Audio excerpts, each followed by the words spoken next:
leaders. And I must remind you that only babies are born, not great leaders. And if they are made, you can also be made. Next slide, please. Now, I will not bore you with this fairly generic description of leaders. I use strategic, I use transactional, I use servant leader, charismatic, right? Laissez-faire. All these sorts of descriptions have been made of leaders, right?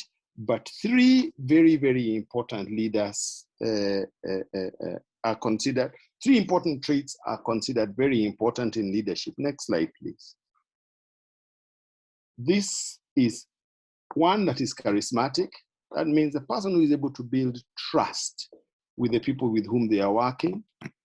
A very desirable trait is one that has a big picture. You must know what you're about. And in Rotary, sometimes that has been shaped out for us. What do you want to do for the year?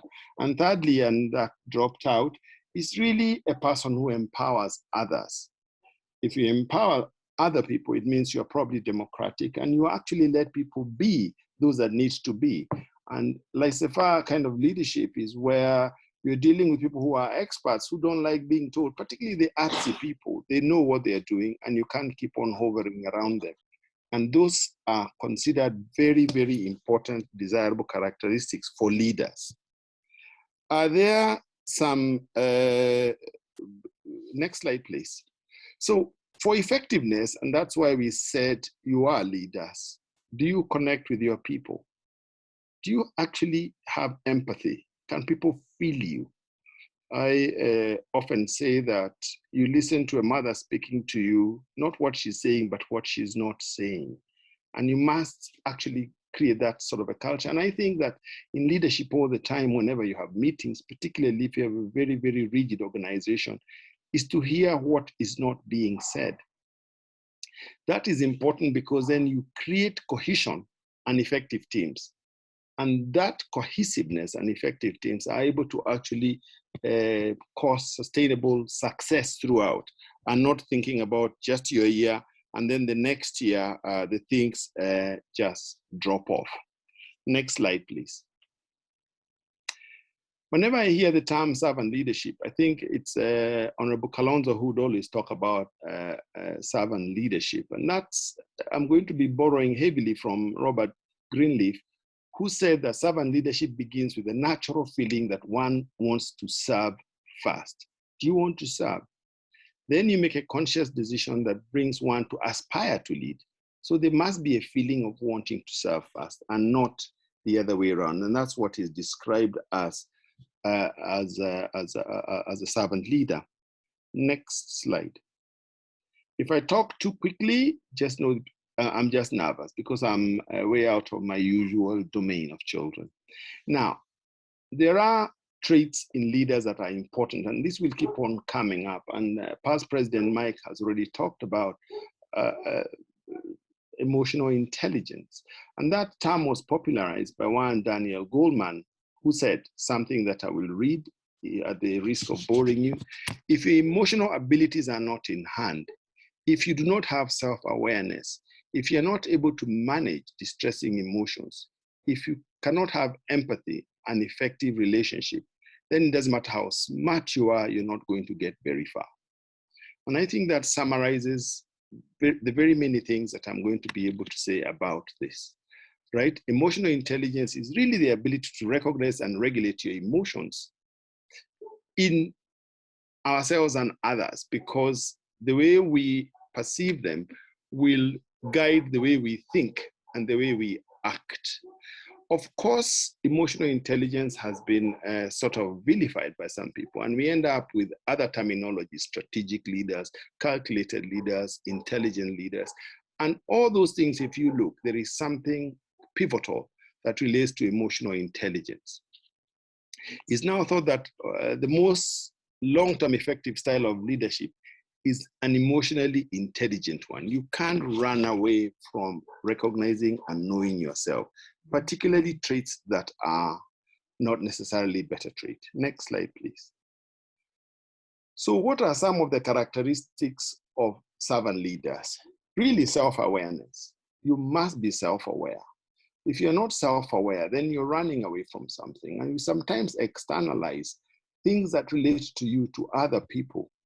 You must have the abilities to be persuasive. Are you able to talk people into doing something? And that is particularly important in Rotary, where you have tasks to do, that they're time limited and so on, and people are trying to survive, and it's going to be even worse for the leadership this year. You have to tell people to do certain things, and yet they're struggling to even remain on their jobs and even come for the meeting. And that is perhaps going to be even critical in Gideon's year. Next slide, please. Now, you must have deep commitment to listening. Somebody mentioned that God gave us 2 ears and 1 mouth so that we listen twice as much as we speak. Do you listen with a view to responding, or do you listen with a view to understand what is said? Do you actually interrupt people before they finish speaking? And actually also listen carefully to what it is that they are not saying. Are you empathetic? And we mentioned a little bit about empathy, right? And people feel this straight away, and it doesn't have to be, they don't have to be very educated to recognize that you're empathetic. And we see this in the hospitals where when you have a very big bossy doctor and you have a small little intern who works there, some patients are known to ask, "Mi nataka kuona daktari mkubwa." And unfortunately, sometimes the daktari mkubwa is a person who is empathetic, not the big one. And the boss sometimes is very embarrassed when the intern is described as being the big doctor. Next slide, please. Yes, diversity. Our club has been called the Rainbow Club, and I appreciate the other Rotarians on the platform. But diversity is not just of race, but also of experiences, ages, travel, expectations, success, and so on. We have a wide, diverse opinions in people, and everybody's opinion counts. And it's it's actually a gold mine whenever you listen to people that constitute your group. They actually make you grow rather than pull you down.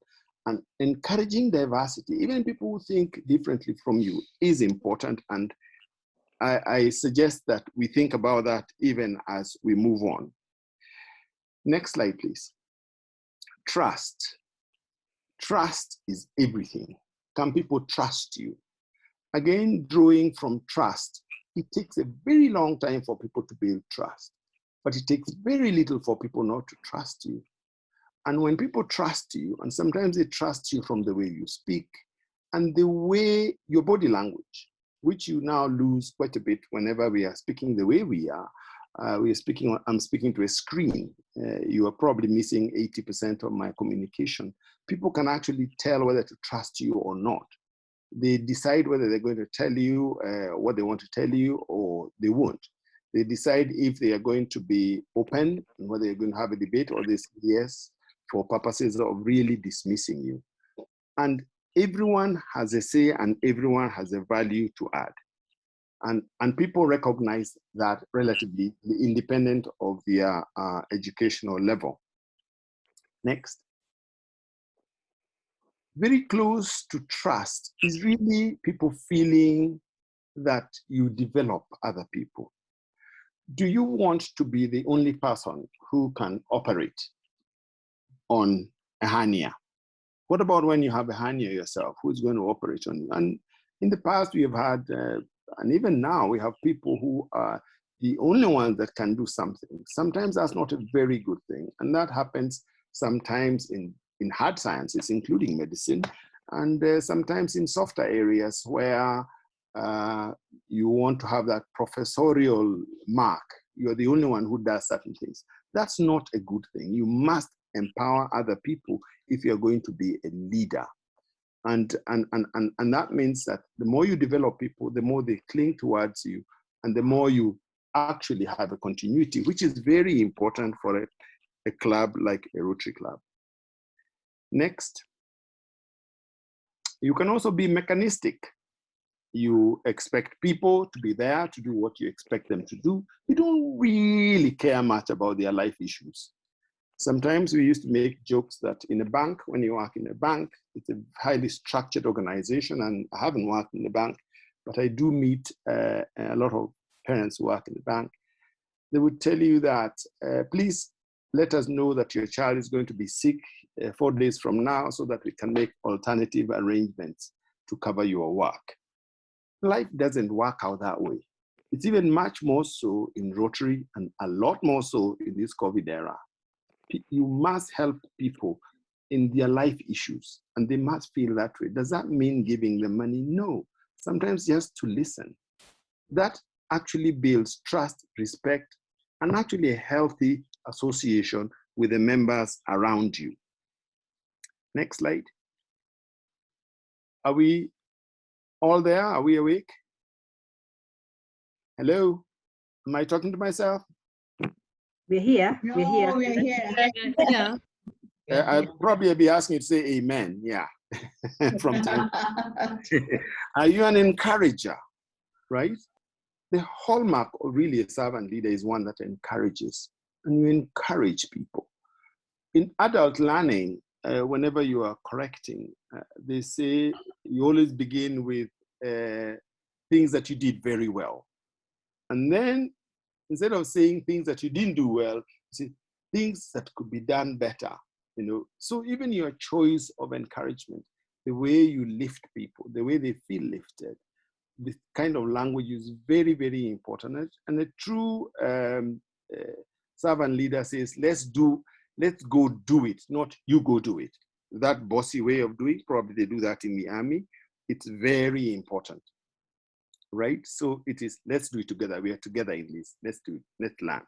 Next slide. Sales.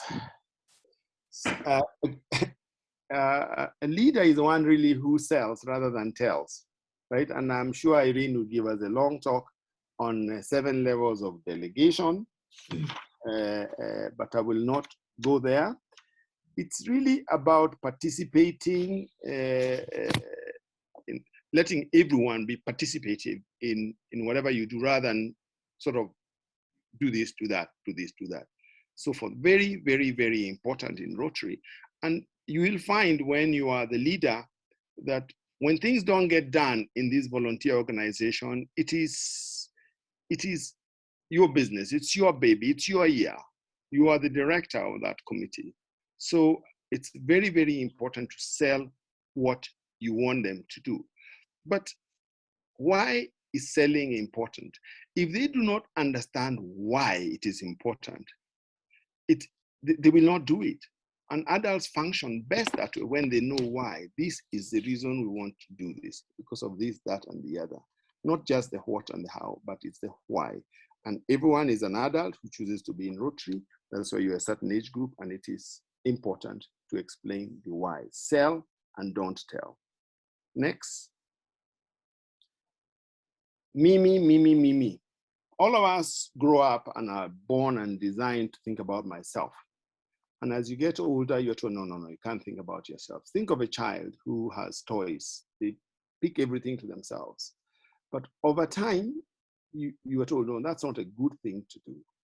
Do share. Sharing is caring. We tell them these little things and so forth. There are people, sometimes, or some of us, who never really grow out of thinking about yourself. Do you think about others? Do people feel you're thinking about others, or are you focused on yourself? And that is an important area of thinking about yourself, because that impacts on the leadership. You must focus on other people, because that empowers them and makes that particular employee or that particular volunteer feel that they are part of the process. Right? Next. Long term.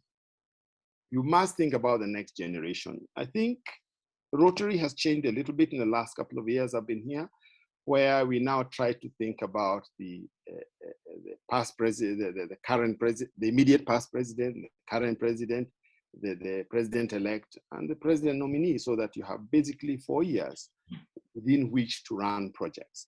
And that is very important. If you do not have long-term thinking, even in Rotary projects that are, some of them are usually 1 year, others run more than 1 year, then you do not do things to benefit the organization. You are thinking about me. What is it that I'm doing in my year? When I'm the chairman of this, I did this. I finished this project in expert time. That's not necessarily good for a servant leader. You must have strategies and actions that help build a solid foundation that is incremental. Even long after you've left, they will say, they started that. And I heard Gideon mention that about Mike Eldon and other people who have helped him along the way. Next. Humility. Humility has been described as really recognition of your own capabilities and that you need others, right? Humility is not thinking less of yourself. It's thinking of yourself less, according to that particular writer, C.S. Lewis. So humility, humble. And humble is not just you saying you're humble. It can be felt. It can be felt. Next slide, please. I had hoped Kirago was going to be in the audience today to tell us about a Scrum Master. But probably Gideon, I guess Gideon played rugby. Gideon, what does a Scrum Master do? Honestly, I have no idea, David. Who is the rugby player here? Kalpa. President to be playing rugby. Yes. I guess some of you must have watched. Oh, Nicodemus is in the audience. Nicodemus, what does a Scrum Master do? Yeah? Nicodemus? That's the way of checking if people are listening or they're asleep. Anybody? Hi, Daktari, how are you? I'm very well, Nicodemus, yes. Yes, sorry, we are out and about with Kiva, so I'm a bit distracted. My apologies for that. That's okay. But Scrum Master, I know they work in IT a lot. I don't know anything other than that, I'm sorry. Yes. Any other views? Irene? I know you don't play rugby. No idea, Doc. No idea. No idea. Anyone? Have you seen the rugby players all being rallied together and their heads are all, and they're all being sort of worked towards some energy and, you know, want to do big things? I think that term comes from really rugby. And Scrum Master is really a person who gets those around you to focus on the needs of the team, to get them to achieve what they want to do. And I think this is an area to begin to think about. Are you a Scrum Master? Do you encourage people to rally around a cause and get them to achieve what they want to do? Or are you the boss? Very important. Next slide, please. Now, there are certain self-awareness areas that are key to happiness and success. And I've borrowed from a lady called Melissa Levin, right? If we do not have self-awareness, we actually move through relationships and experiences disconnected. We are not with it. We don't even question how other people receive and perceive us. It's as if they don't matter at all. We don't exist. And if you are in Rotary and you're completely unaware how people perceive you and receive you, you are not going to get very far, right? It makes us, awareness makes us, if we lack awareness, we are unable to take full responsibilities for our outcomes. We tend to blame other people, right? But self-awareness, you'll be surprised, isn't the domain of the topmost experienced people or the most senior people, according to one Travis Bradbury, right? You can find, in fact, you find that trait of self-awareness appearing in the middle-level manager. It's as if we get less self-aware the more senior we get. And that's a very important point, I thought, that we must constantly be aware of what is happening around us, particularly when you are, my wife says, the bee's knees. When you think you're the bee's knees, be aware, try and develop your self-awareness, because sometimes you rub people the wrong way, and then you do not become the Scrum Master that you need to be. Right. We can actually, there are actually two issues that I like to mention a little bit briefly as I come to the last couple of slides, is things that are weaknesses. We all have weaknesses, but weaknesses are aspects of ourselves that we can actually learn over time and practice, and if we desire, to get rid of those weaknesses. There are, however, things we call blind spots. We have blind spots, all of us have blind spots. And the blind spots, what are they? These are personal traits that we are sometimes completely unaware, but they affect the way we act, the way we react, the way we behave, and they actually act as a limiter of our effectiveness in our leadership role. Do you have any blind spot? Anyone? Do you have blind spot? Sally?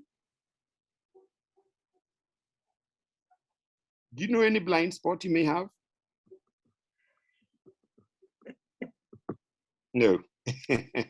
Most of the time, it's blind to me. Yes.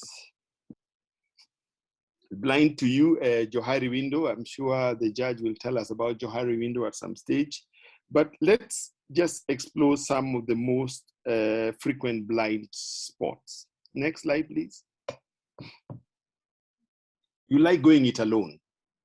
You are the doer. You never ask for help. In fact, you're sometimes afraid of asking for help. Insensitive behavior of others.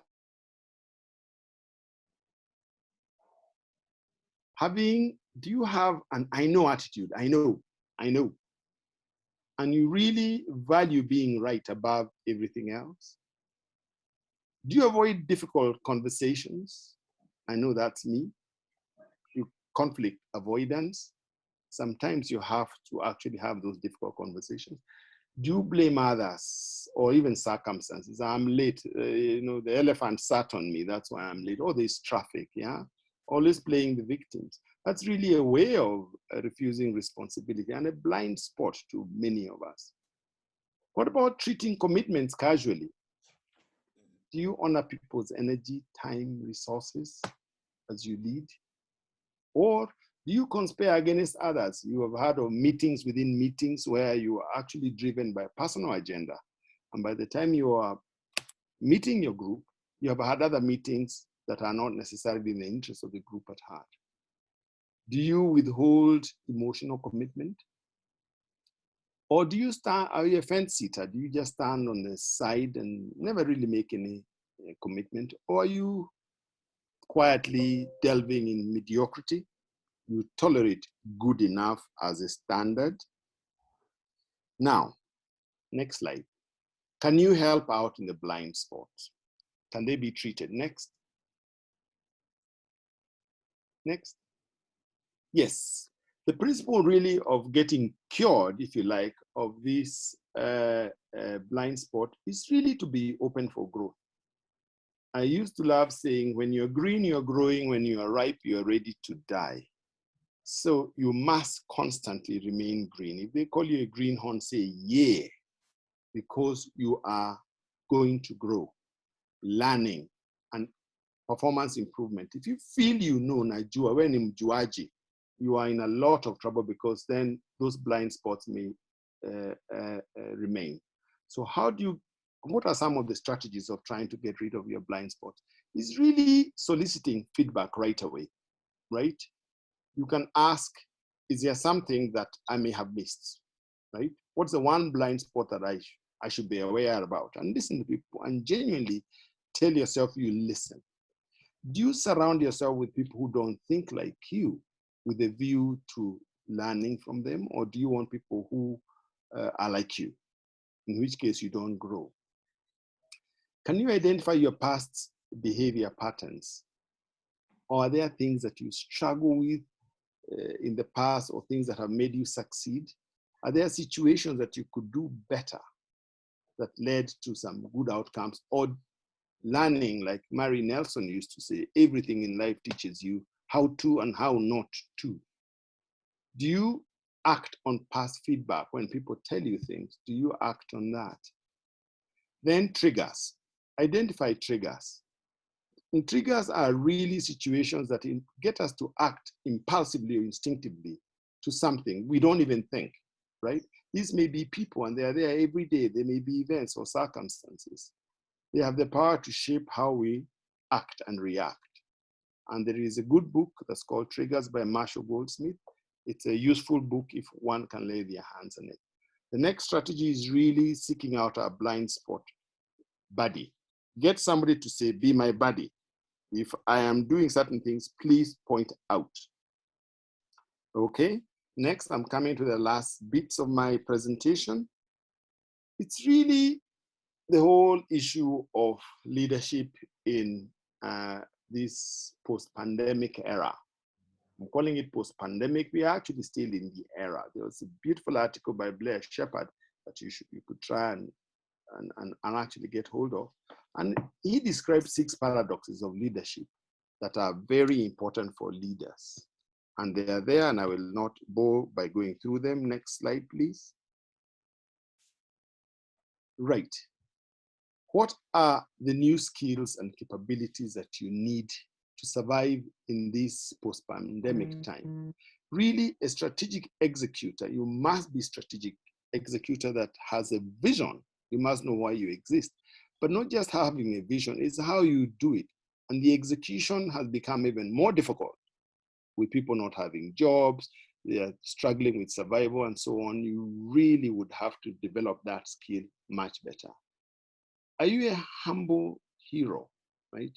You listen very carefully and you use your members by including them to help you get the way out. You don't always have answers. Are you a tech-savvy humanist, right? You adopt new technologies, which you're forced to now. But you must be also understanding and caring for the members who don't know these things, or they are a little bit slow. Are you kind with them? You must be a humanist, even as you are able to juggle around your slides and do many things that many of us are probably not able to do. Are you a tradition innovator, right? Do you preserve the purpose and the mission of Rotary while pushing for new things to the extreme? We'll have to do things differently. And these are increasingly things that you'll need to think about. Are you globally minded localists? That means that you expand to reach out for other people's rich insights that you find in your Rotarians to help you expand where the position at which you are. Next. Next slide. Are we together? Right. Yeah. This is my second last slide. It's really about energy levels. And this slide is a very useful slide that I borrowed from a group. It's called the Drexler-Seibert Team Performance Model. Really, they say energy levels of a team follows the path of a bouncing ball. At the top is where you feel freedom, you're achieving and you're doing good. And this is what we're feeling right now, orientation, right? This is where we are. And probably our current president is at the other end, the renewal, right? And I want to go pole through orientation. Where am I? And this is important for us. Have you resolved the purpose why you need your group? Do you have any team identity? What about the membership? When you do not resolve those issues, you start with disorientation, is uncertainty and fear. Is there any director who is having those sort of feelings? Because if they are, then you need to redefine your purpose. Then trust building, and I guess part of this course is really trust building. When you do that, you develop mutual regard, you are forthright, and you are reliable. People begin to pick who are reliable. When you don't resolve that trust building, then you are cautious, you're mistrusting, and you actually have a wall, a facade, a lie, right? As you go down, it's really towards recognizing what you are doing. What are you doing in the projects you're going to be doing? When you do that, you are clear, you are integrated, you share vision, and you have lots of energy. A bit like the Sunshine Rally, when you see people getting a lot of energy. But when people do not know what they are doing, they are apathetic, skeptical, and they introduce little irrelevant competitions that don't get very far. In the middle is really commitment. Will we do it? Or shall we change our goals? We wanted to do so many projects. Businesses have collapsed. People who had said they're going to work with us are not there anymore because they shut down. When you resolve that, then you're able to assign roles and you allocate resources and make decisions. When you don't, people just wait for you to tell them what to do. So there is dependence and counter-dependence, and there is resistance, quiet resistance. But as you move on and reach the point of really implementation, you know who is doing what, when, and where. You are really, really, really driven. It's a clear process. You are aligned and you're disciplined. But when you don't, you have conflict, confusion, and non-alignment. And you miss deadlines, and the president takes responsibility. But if you are where you are now, you're performing well, you've done your things, you're on a high. You really are spontaneous. You even begin to say, let's change the constitution of Rotary. Let's serve another year. But when you don't reach there, you feel overloaded, is disharmony, and ultimately burnout, right? And boredom. But when you reach the point of where I suspect the old team is reaching, it's really saying, let's do it another time. We have become so good at doing what we do, let's do it again. Next. Yes, what are my take-home messages? It's really, leadership is not about you. It's about the effects you have on other people who look up to you. And all of us are leaders. We're not talking about just the president. And John Maxwell says, a leader knows the way, goes the way, and shows the way. And effective leadership is not about attributes. It's about results. And Mike did quote Peter Drucker, and leadership is contextual. That means that you have to keep on changing depending on circumstances. You have to be flexible, agile, and really real-time action, right? People you lead must feel part of you, and thank you for being part of the team today. Thank you very much. I've talked for longer than I thought. Thank you, President David. But let me maybe I'll allow the chair to guide. Thank you.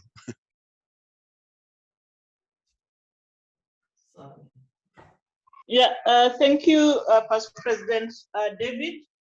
I think you're staying with us to the end, so we can move to the next training from Pikisali. Maybe, Madam Chair, I just needed to pass a cheeky comment about when David asked about the scrum half. Mm-hmm. I remember Virgin Atlantic were trying to penetrate the Kenyan market, and what they did was to sponsor the Rugby Sevens team before Kenya Airways woke up from their slumber. And they had a very memorable billboard at Jomo Kenyatta Airport, where they said, even our hooker is a virgin.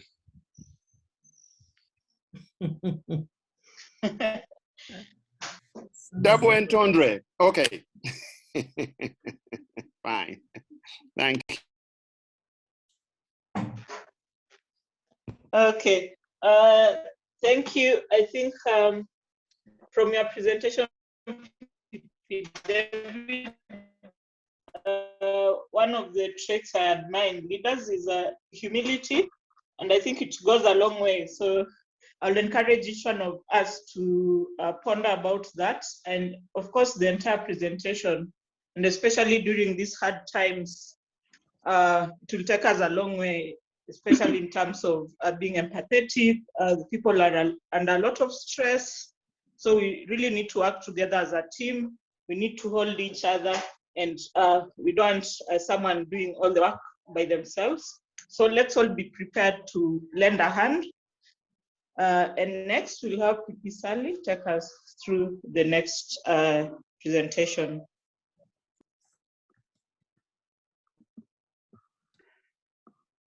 Thank you, Rina. Good afternoon, everyone. I recognize all of us who are present. President Ritesh, thank you so much for hosting us. And of course, President-elect Gideon and your board, the teams from Nairobi East, I see Beatrice, Nairobi North, Athi River, of course, RCN, and our Rotaractors present, Muthaiga and Nairobi Central. Good afternoon. There was a comment there about questions. I don't know, maybe Irina, you can clarify. Will this come at the end? Will the questions be done at the end? I think Ambassador Josephine was asking about questions. Do people note them and bring them at the end? How should we go about it? I think it will be good after each presentation, just in case we lose our trains of thoughts. Yeah. So maybe we can allocate some time for PP David to take some questions, and we'll ask the participants to raise their hands using the tools provided by Zoom. Then we can take them as they come. Thank you. I'll step back for that. I think Ambassador Josephine has a question. Yes, please go ahead, Ambassador Josephine. Thank you very much, PP Sally, for allowing us time in your session, and thanks, Irina, for the moderation. All protocols observed. I have a question to Dr. David Githanga. He showed us a really great presentation, shared a really great presentation. There is something that I saw on a slide where there was a question about emotional commitment or lack of it to leadership. And I wanted him to just elucidate what was meant by that particular slide. I've even put it in context because we've moved forward now. There was a place where he was talking about blind spots. And there was a blind spot number 8, which I just didn't understand. The rest I was very clear. And I think it's important we all, are able to put a finger on our blind spots. But Dr. David, number 8, please just tell us what is meant by that. If you can go back on your slides, you probably can see them yourself. And thank you very much for allowing me to ask this question. Do you want to put back the slides? Do you want to put back the slides? I don't have them handy here.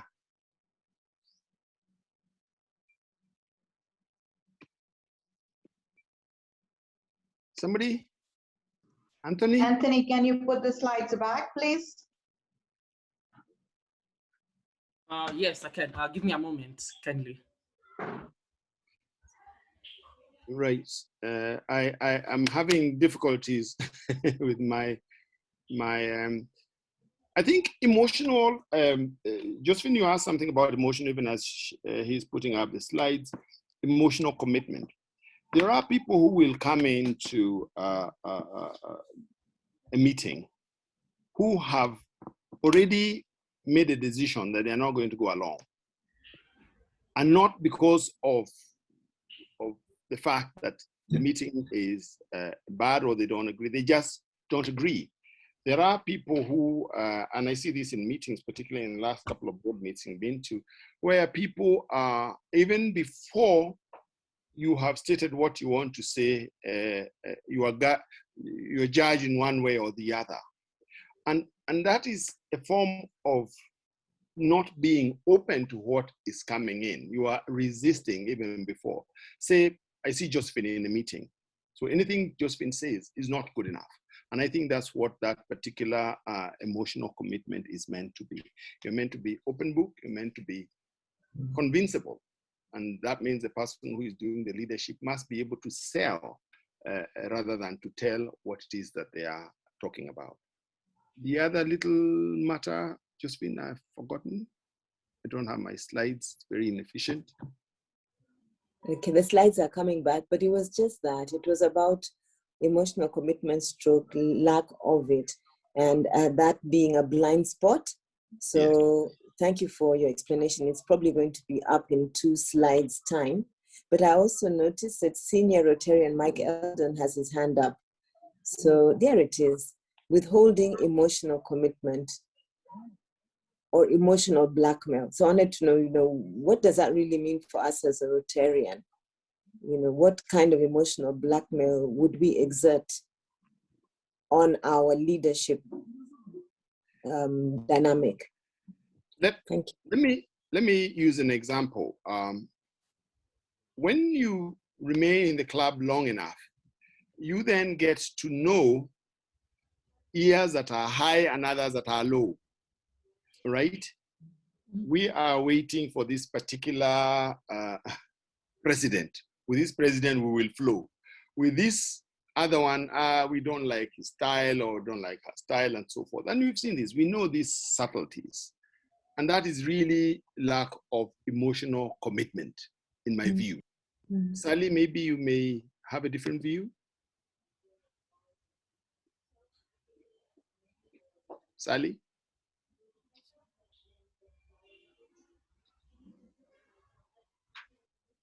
Sally? Sorry, David, I missed that. I was not quite attentive there. We're talking about emotional commitment, and past President Josephine has asked, what does emotional blackmail mean in Rotary context? Well, there are times when we form teams or they cliques, and maybe it's about a project. Perhaps I'm the community services director, and I have this great idea, but it's not yet my term. I'm in President Ritesh is here, but I'm waiting for Gideon. And all I will do is perhaps not fully support the current community services director and be very attentive, appear to be supporting and attending all the meetings, or giving ideas but not backing them up. But all I am doing is withholding my commitment until it is my time. And there are others where I may perhaps wait to be approached so that I may shine. So, and some of these things, the way I'm speaking is not, it's normally not deliberate. If we had discussed our traits or our personality, some of these things we don't know we possess, but it may be a habit or it may be an inborn trait. And it just takes communication, somebody to say you have good ideas, but you don't come out. Or why don't you bring this out? Or why didn't you bring them at that particular time? So that then I'm aware. So sometimes we just need to spot each other and tell each other, not be afraid to correct each other or to guide each other. Because it may be something I've done over the years and I'm not aware that it's a weakness, that I'm actually withholding or blackmailing my colleagues emotionally. I think that's what I would add. Thank you. Thank you. And thank you, David. Thank you. We have a question from PP Mike. Can go ahead. Thank you, David. Well done. And I think as I was listening to you, it's as though I was listening to you describing David Kithanga. And it's not bad for a mere doctor. And the way you are a hybrid between your technical skills and your leadership skills is just wonderful. And listening to you is such a pleasure. One of the participants posted a message wanting the presentation. I think we all want your presentation. And I think probably not even just the board members, I think all the members, because self-leadership is there. In Rotary, we are all leaders. And so do think about this broadest possible distribution of your slides. My question is about this link between charisma and trust. And as I heard you say that, I immediately started thinking about politicians who almost all are charismatic, but hardly any of whom are trustworthy, with the best example perhaps being Donald Trump. Although he was trusted by his 72 million supporters, his base is a thoroughly untrustworthy person. So tell us more about how you came up with this link between charisma and trust.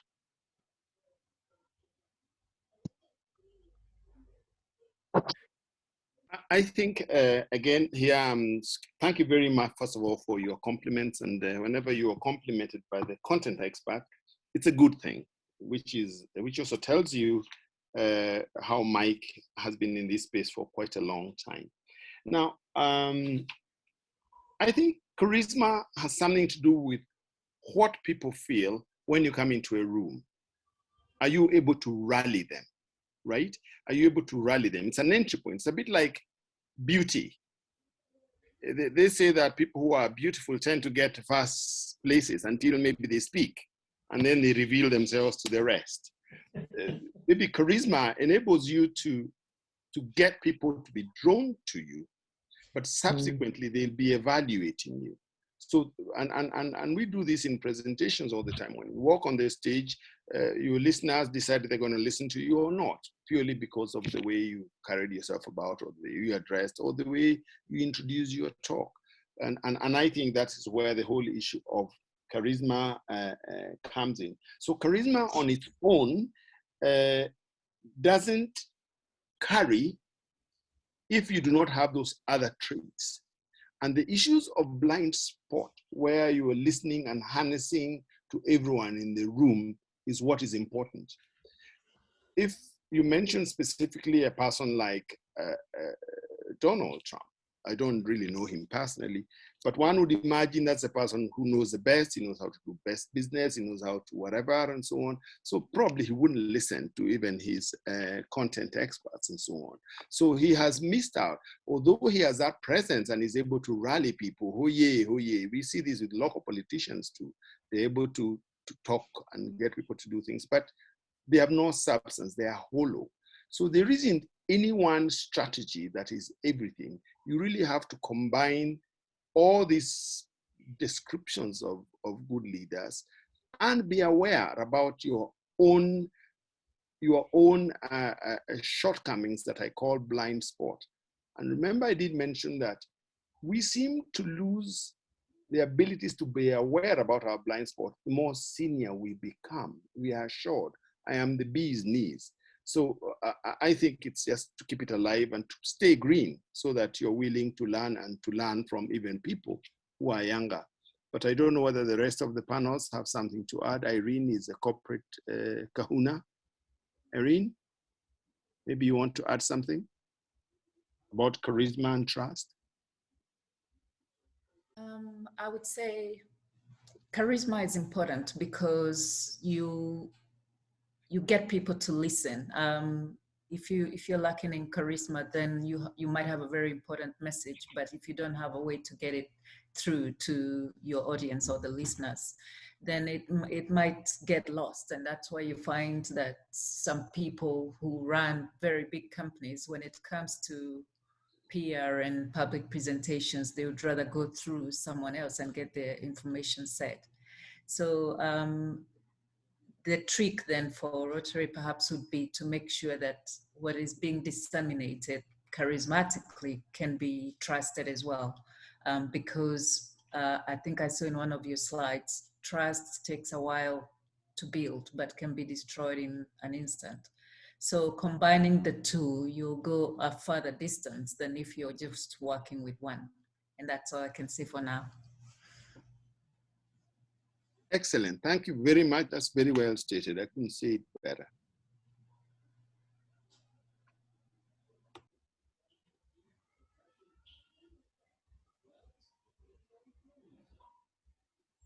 Okay, I don't see any other hands, but feel free to raise your hand if you still have a question for PP David, can be answered later. I think now the next presentation. Thank you.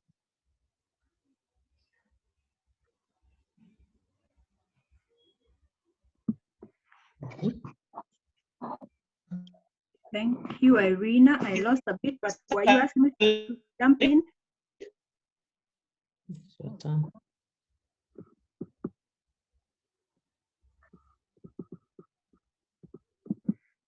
Sorry, I have unstable network. Please repeat that.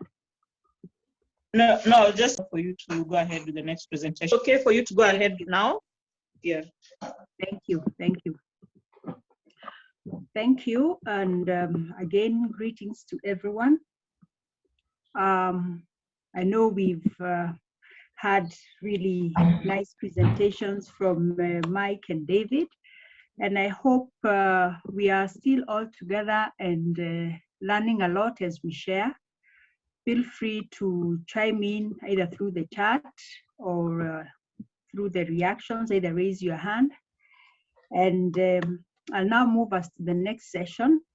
And as we transition to the next session, I'd just like to invite you to go to the chat. I have posted a question that I'd like us to respond to. Click into that link and let's engage as we start. Click into the link, please. And let me know if you have transitioned. Have you seen the link? Yes. Yes, please respond, and I will be sharing the responses for the first questions in a few minutes.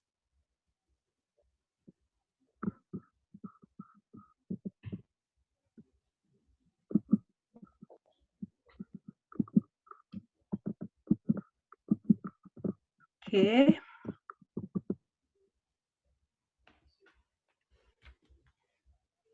Are we responding? I want us to.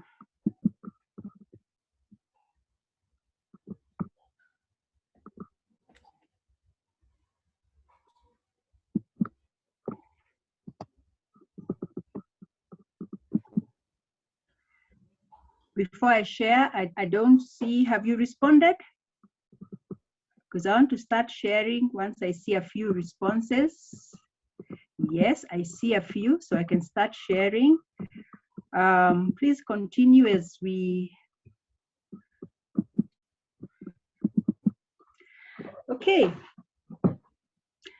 So this is what serving to change lives means to us. You're saying being pragmatic, resilient, responsive, transforming, love, empathetic, compassion, commitment, purpose, even Rotary. Yes, keep them coming, giving, encouraging, integrity. Yes, Mike, your word mad is here. Nurture, impactful, aware. Yes. That's good. Build, gratitude. Have I missed something? Deliberate, empathetic, cheer, mission. These are great words, I think, when we talk about serving to change. So these are some of the things I believe, I hope we can all see them. These are some of the things that you're telling us that when we talk about the theme for our year, serve to change lives, this is what it means. Anthony, we have moved out, not yet. We're not yet in teams. Anthony?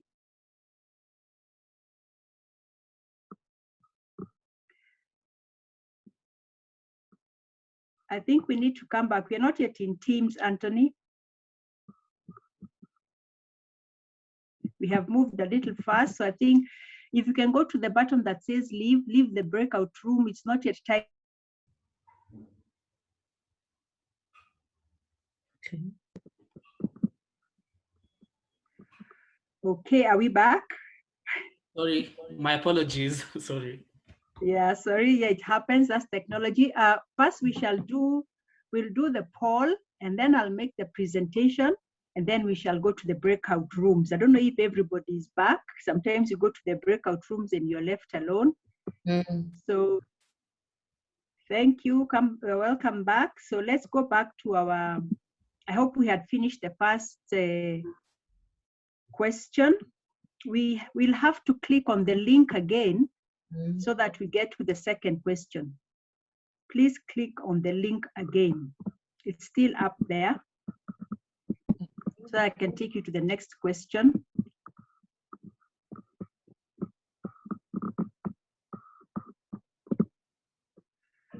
Okay, let's respond to the next question. I hope you can see it.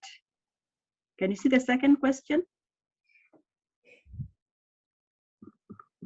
Okay.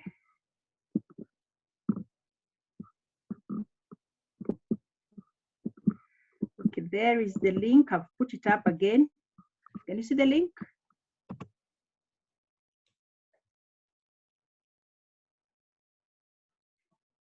Have you got the link? Yes, okay. Let's respond to the next question and we shall see. I'll share the screen as soon as I see a few responses. Okay, they're coming up. They're coming up. So I'll start sharing. I'll start sharing.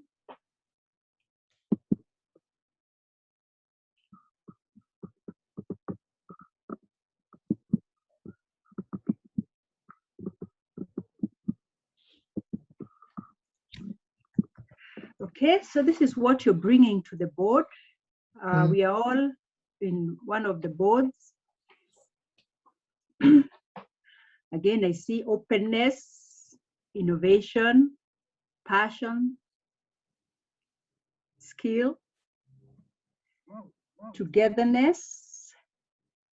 Okay, you are coming on board with a need to serve, togetherness, energy, planning, leadership, success, integrity. Integrity is repeated, that's great. Experience, yes, you offer, maybe it was learned from a previous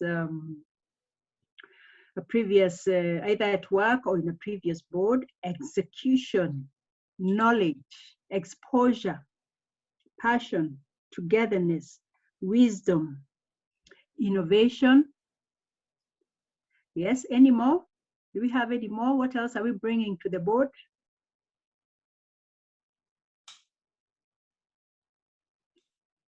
Okay, is that all? Okay, I'll stop sharing now and come back to so that I can then just run my screen again. So those are great words that that you've brought up. So I now want to just start the presentation so that we are together.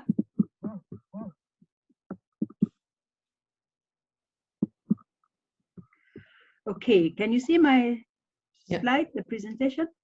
Yeah. Okay, thank you.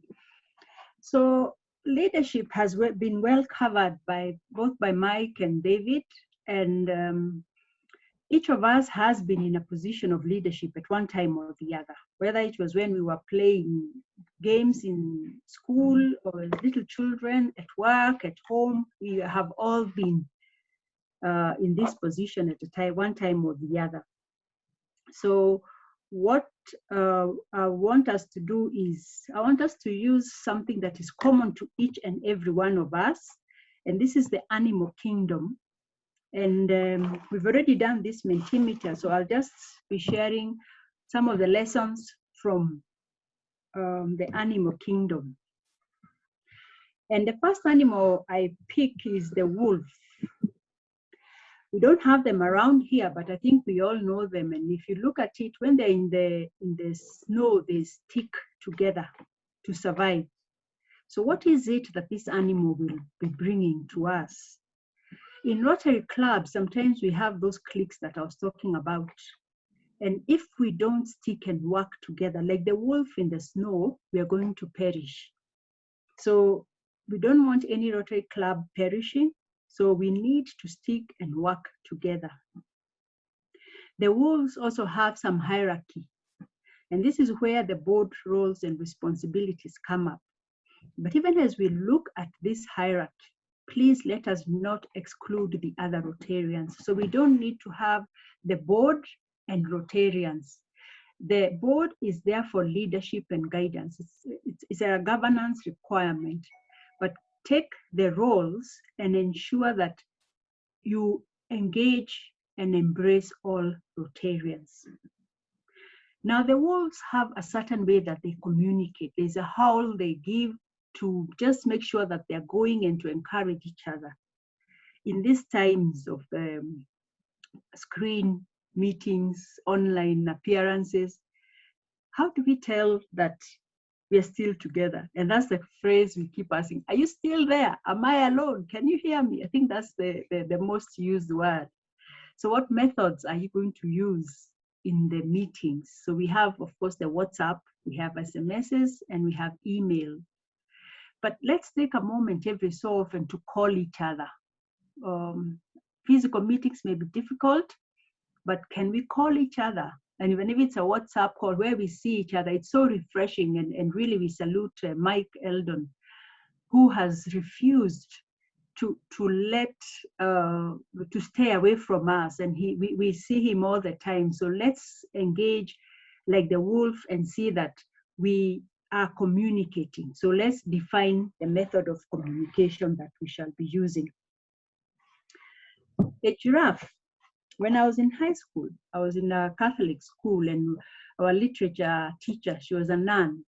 She looked at me one time and told me, Salome, you're tall and graceful. I had disgraceful, and I was so disturbed because I didn't know the word graceful. I only knew disgraceful. So I was so worried. What had I done to be called disgraceful? But I love the giraffe animal and just the way it walks, and it's actually got a very graceful gait. So we as clubs should try and stand tall. Standing tall is not necessarily about the height. There's another point of the height, but it is what is unique about us. How are we going to be gracious? How do we become admired as leaders, that we are board members? You're the president, you're the director, secretary, treasurer. What is it that makes others say that you stand tall, that what traits are those? If you look at this animal, the giraffe, it's beautiful gazing at us. But also as a leader, you realize that, look at that neck, so long. It means you are exposed. Your underbelly, our long neck is exposed. So how do we cover each other? How do we not cover the wrongs, but how do we protect each other? You know this story of the king being naked, who wondered, the king walked around the whole place and nobody dared tell him that he was naked because they feared him. So how do we as board members, directors, Rotarians, presidents, how do we support each other despite being exposed by our long necks and soft underbelly? This height is also advantageous, that we can use it as commanding our presence. But the presence we are going to command is the values that Mike talked about, is the traits that David talked about. So let us have some admirable height, in the sense that people say these are people of integrity. Even some of the words that you've put out there, integrity, fairness, and just being open and ready to serve. If you look at this giraffe, it has some unique pattern. And that is how we come. We come as Rotarians. We have definitely Rotary Club of Nairobi is a club of diversity. We have all color. But not only is it about color, it's also about our different characteristics and traits. We all matter. So how do we maximize on that instead of using it against others? There's a question of what am I bringing to the table? And again, the higher view is a strategic advantage. let us put ourselves using our values at that strategic advantage that when our Rotarians are with us, they benefit and they see that our experience, and you cited that again in the poll, our experience is useful. We're bringing it to the table, and we should share this with the others. Let's not have that issue of boards have met. I remember one time when I was country chair, I visited a club, and when I went, they were in a board meeting. And I entered, and they told me, no, excuse us, we are having our board meeting. So I said, yes, I can join. And they said, no, this is private. And I said, that's a bit odd, because when we discussed, we said that board meetings, let's try and be as inclusive and embrace all. So because I didn't want a scene, I stepped out and I stayed with the members, and it took a whole 20 minutes as we waited for the board meeting to end. And you can imagine all the other Rotarians were feeling sort of like left out. So let's share what we're discussing with the others. Don't make it secretive. And again, as you look at those spots, what are the talents and unique skills that we have? The giraffe brings all that. But also in the clubs, we also need to realize that our size and it does not mean that we are that strong. So we may be a big club. RCN is 90 years. You may be a young club, energetic. Youth has energy and can fight. Let's not confuse our size with strength. The strength is all of us. The strength is what we bring to the table. So let's not think that because we've been here long or because we're a young club, that is not to be confused. It is what we shall build. I love these little guys, although sometimes they spook me. Ants. I think we've all at some stage stopped to just marvel at the way they work. And I always wonder, when one ant is moving to the next, they look like they're communicating. But it's like a castle system that's out there. So you have the queens who are at the top, and their work is to lay the eggs. Then you have some soldier ants and some worker ants. Now, soldier ants and worker ants, their work is to feed the larvae and to clean the eggs and to look for food.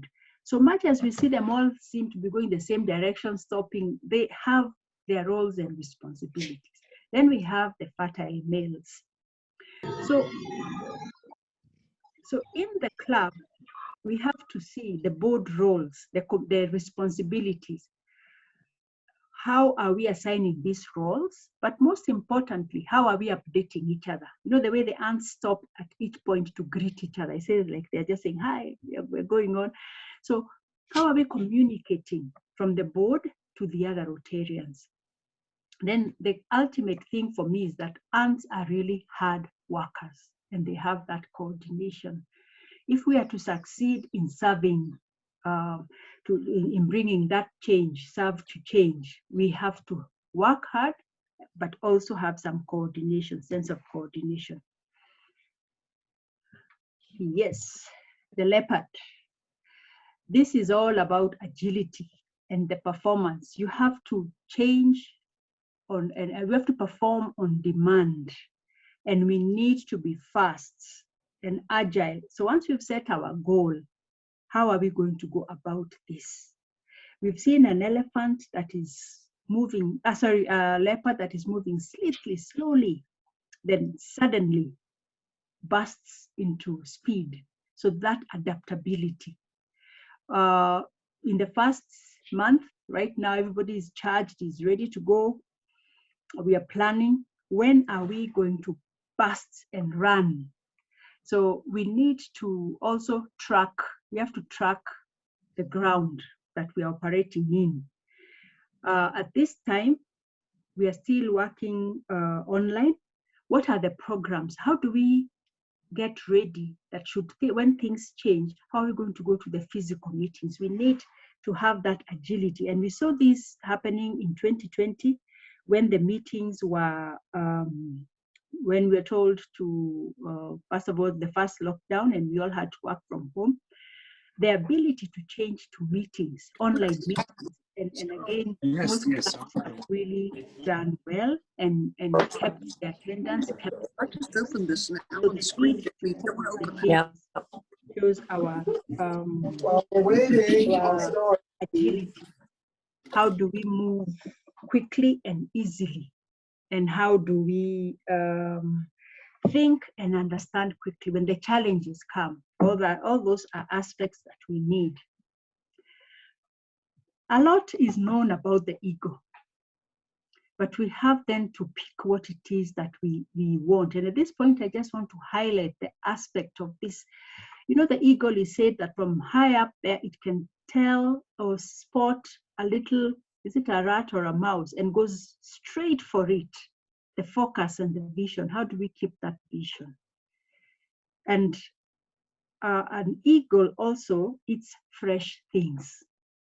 So all president-elects, we may ride on the current presidents, but we have to plan ahead. What new are we going to bring? Because we have to see that change. Of course, it may be working, we may not need to change, but to keep the interest, we may need these new ideas, the concepts, and new challenges. Just like the ego does not eat stale, it has to eat something that is fresh. Eagles love storms, and we have to realize that adversities and challenges will only make us stronger. It will make us interesting, and it will make life and Rotary meaningful. If you look at the Rotary Club of Nairobi at 90, there is a lot that has gone into that. Some of the other clubs at the river and Nairobi North, Nairobi East is a little older, but when we look at these other clubs, you need strength. We need strength, and we need to take some hard decisions. Are members paying? Why aren't people paying their subscriptions? Why are people not attending meetings? So, okay, I need to take a break because, can you see my presentation? Yes, yes, madam. Okay, yeah, because I just got a message that you can now see it, so I thought it wasn't on. Okay, so we need to focus on the strength. So that's what we take away from the ego. Our faithful pet, the dog. This is an animal that is very adaptable. It lives with us very easily as a friend, but it will also live with other pets, and it will also live with other forms of dogs, some which are fierce and others not so. So the dog brings us consistency, and it is also a very grateful animal if you treat it well, and it's content and it knows how to rest. So presidents, directors, we have also to know when we are tired, when this baggage we are carrying, when do we need to share it, and when do we rest? When do we take that rest? And show gratitude, and also be consistent in our work as we serve Rotary. A very interesting one here, the chameleon. And change, as they say, is the only constant thing. So how are we going to adapt to change? The presidents of 2019, 2020, and the current ones of 2020, 2021, were able to adapt to change and have online meetings. How are you and your board going to adapt? The only thing you can know is that change is the only going concern, that we have to adapt like the chameleon. And Peter Seng here says that people don't resist change, they just resist being changed. So introduce the change, but don't try to change the people. Let us adapt to that change. I want to tell of a quick story here, and this is from the book Good to Great by Jim Collins. The two, these animals, there's a fox and there's a hedgehog. And what happens here is, as a board, we have to know how to adapt. The story is told that every morning, the fox wakes up with one agenda. It is going to eat the hedgehog, whether it will be breakfast, lunch, or dinner. So it will adapt very, very many tactics. It will pretend to be dead so that the hedgehog can pass near it and it will grab. It will pretend to, to run very fast and try and jump on it. But the hedgehog only uses one strategy. And this strategy is simple. The strategy is the hedgehog rolls into a ball of spikes, so the fox never quite catches it.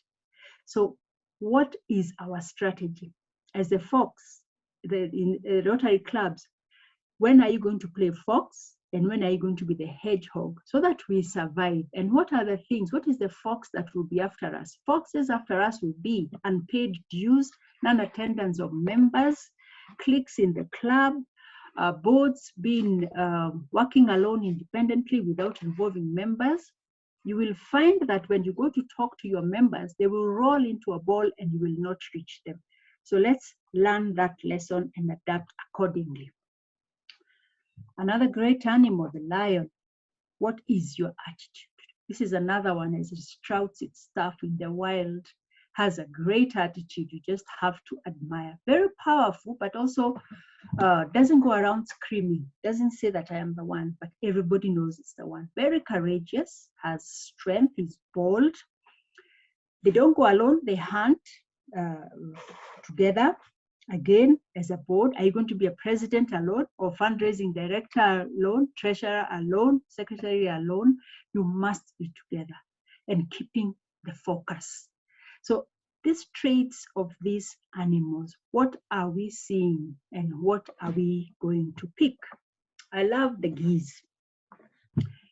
The geese, as you can see, the best part of them is this V formation, and it says all about the geese. In this V formation, it starts with that. Yes, do we have a question? So the V, the vision, you can see. With the V, it ensures that all of us can see. So again, what is our formation? How do we get the V? And I'll take because it is our club, I can make a joke about it. When we used to have the meetings at LICO and we used to have a high table, sort of like the high table and the rest of us are sitting down there. That's not what I mean by the V formation, but we just need to make sure that as a board, whatever we are doing, everybody can see us and we can see them. The other thing about this V formation is that we have to stay committed to the core values and purpose. Where are we headed? The geese offer support in challenging times. If one of the geese is injured or ill, 2 geese will follow it, rest with it until it either dies or recovers. What do we do as clubs? When a Rotarian is not coming, do we call them? Are we finding out what's happening? Can we adapt the geese strategy? Find out, okay, we can't visit, but we can do e-visits because sometimes we are neglecting our members by not calling on them. The geese honk a lot and they honk at each other to appreciate the good work that they're doing. You as board members, we as board members, as president-elects, how are we going to be honking to tell the other Rotarians that we're doing well? How do we empower others to lead? You'll find that in this V formation, the lead geese, the president, at some stage falls back and another one takes over. This enables one to rest and it enables the other geese also to take up and have an opportunity. But it is also about humility. When you feel tired, don't just keep pushing. Tell your board, hey, I think I'm burning out, and somebody else should step up in that V formation. And this will only happen if we have that shared common goal, right? So remember the V formation in the boards and how will it look like in our boards. Okay, this is a scary one, yes, but it teaches us resilience, that we must change. How old is the crocodile? It's said that it's very old, but has remained the same all these years. How does it manage to stay?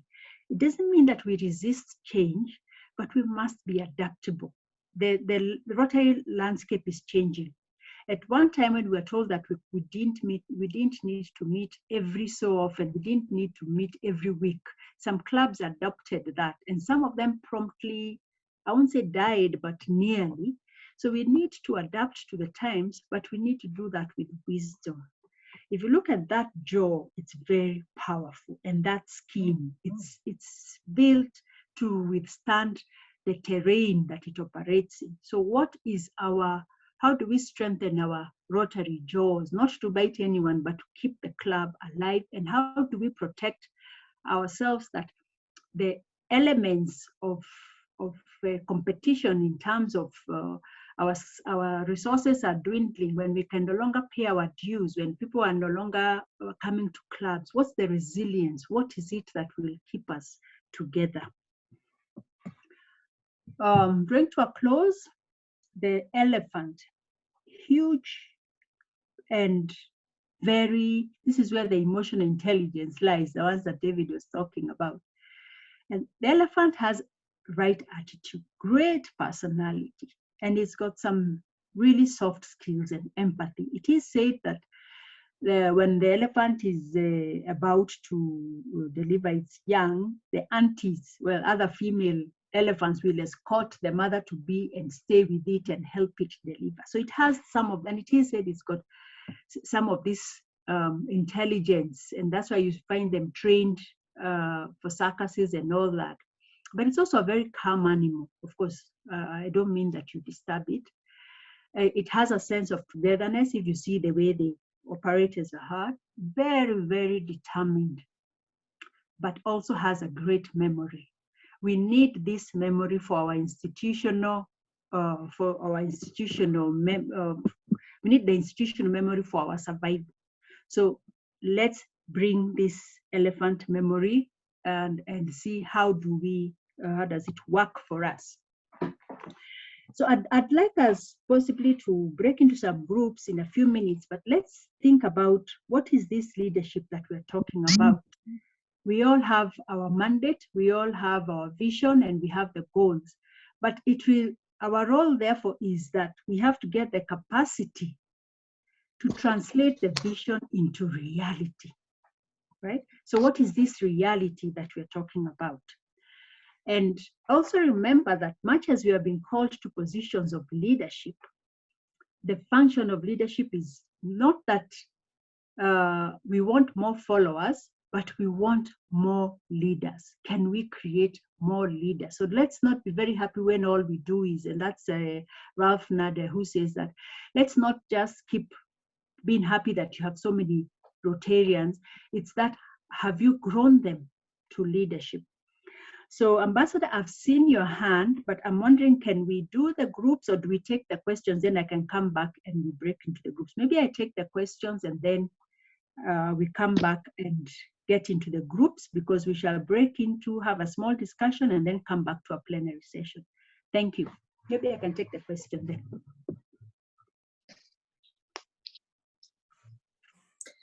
Thank you very much, Pipi Sally. And I'm hoping I can take the floor and ask a question, because no one has really answered in consensus whether we should move ahead or whether we can ask questions now. But I want to thank you for your presentation, and I like the animation with the animal farm. And I have a challenge in terms of the story of the animal farm, and my challenge is twofold. The characters that you have presented come out with very strong roles in particular directions or around particular traits. And, you know, traits are developed because not only in the theory of the animal farm, but in evolution, traits are developed as transitional mechanisms for survival. And some of them are positive, even as they look negative. So some of the traits that we have discussed have a two-way value. They have a value both forward-leaning and a value also in retrospect. I don't want to go much deeper because I understand you will, and I know you will understand me, Sally. And so I just wanted, that's a comment I want to make, and I know you will absorb and digest what I'm saying. And then the second is also about transition. I love the flower, yesterday, today, and tomorrow. because at each stage, the flower is beautiful. And so I do want to ask how you might be able to pick out of the animal farm some animals that really are beautiful yesterday, today, and tomorrow. Simply because Rotary does have a threefold nature in its presidency: president nominee, president-elect, and the president. And I feel that we need to appreciate each, and we need to create roles so that it's not just the story of the incumbent, it's a story of that president before and the one coming in. And that way we'll be true to the nature of the leadership in Rotary. Thank you, Sally. Thanks for a great presentation. Thank you, and I appreciate your comments. Yes, indeed, all animals do have the two sides. And I think maybe I'll request that we pause that, because that's part of what you will do in the groups in the set. And the question that I am asking in the teams is, if I can just, I'll just jump in here. We're not yet going into the groups, but this is what you're going to do. And what you are going to do is, of course, after you appoint your rapporteur, you're to look at the real life challenges, like now in this case, the leadership, and then think about what the respective bird or animal that you are in, how it addresses the challenge that you had. And in this case, Josephine, this will now be the positive and the negative aspect of it. Then the other aspect is, what do you, since you're going to be talking about one animal or one bird, the next aspect is, of the other animals that you're not discussing, what is it you pick from there? So it can actually be that in these times, these traits of this animal are not conducive, or they're not helpful to us, but these ones are what are helpful. Now, going to your second question, which is now about the troika of Rotary, which is really a brilliant idea. And it's a pity that not all leadership uses this approach. I think in this one also we can pick, I would imagine that at this stage, President Ritesh, President-elect Gideon, and yourself, President nominee, would sit and pull out these are the challenges we face, because not everything is what it looks like face value. We may be seeing President Ritesh has had a very nice time, but you only need to listen to him to find out, really, was it that easy? What were his struggles? So that it informs Gideon, it informs Josephine.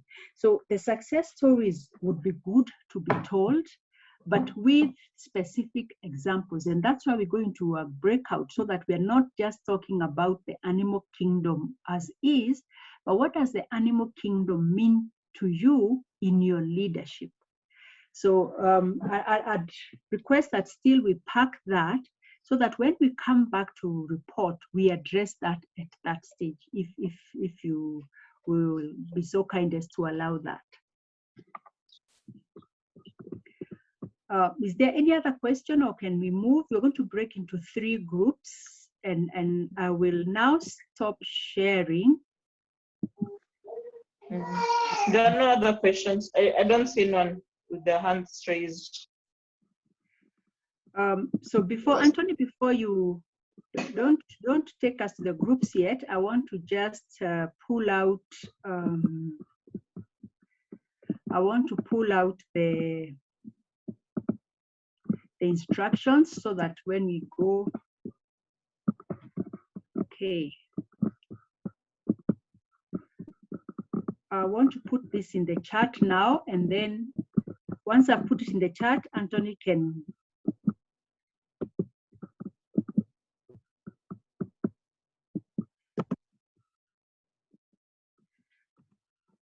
I've posted this. So these are the instructions for the breakout rooms. We'll just be in the breakout rooms for 15 minutes. They're just 3 rooms. Appoint a rapporteur, or appoint somebody to facilitate the discussion, and you will present back and we'll continue the discussion in plenary. So Anthony, are you able to take us? If not, then I can take you. Anthony, are you able, or do we? I can do it.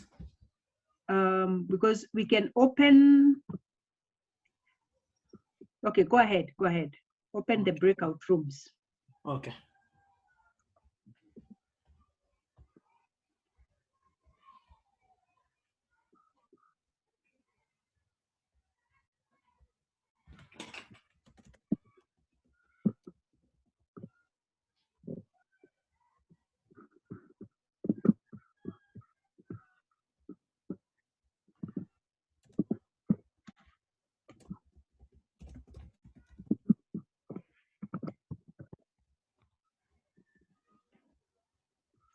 Okay, we are still waiting.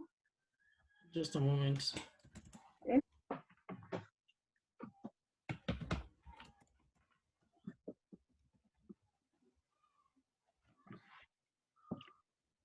Okay, once you're invited, let's move. Let's hope we can join.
Okay, I think there is a challenge.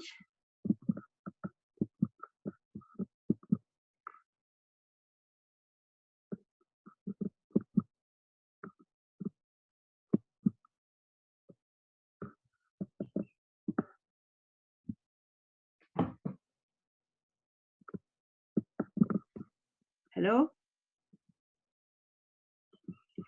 If we can go, okay, let's close this one and each person will select the group they want to. Or was it automatic, Anthony?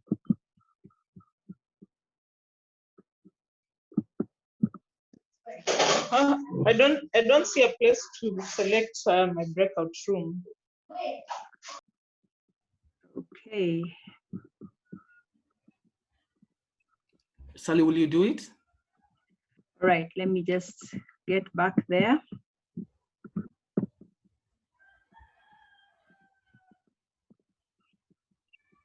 Let me recreate them. Allow me to just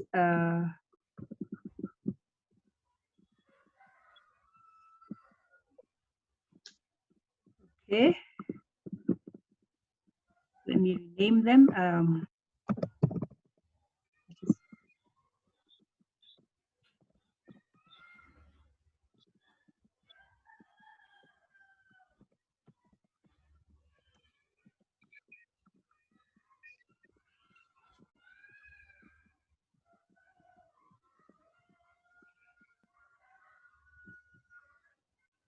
Okay, so let's go to. Can you see where the breakout button is? Can you see? Yes. If you can go, then choose a room that you want to go to.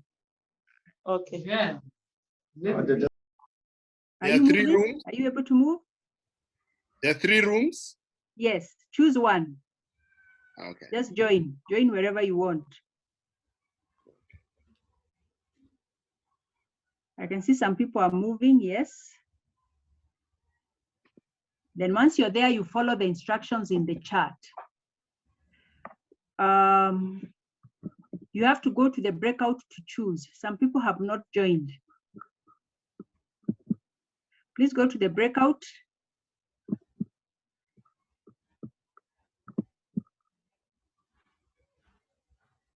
Okay, Justice, join any of the groups that you want.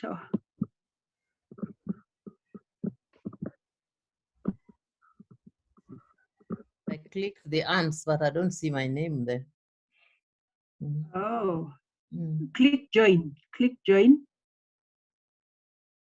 Go to there and then click the button join. Okay, let's see. Let me see if I can get into any of the others. Just click join. But I don't see the word join. On the right hand. Move to. I see move to, but I don't see join, because normally when it's easier when you are the host, but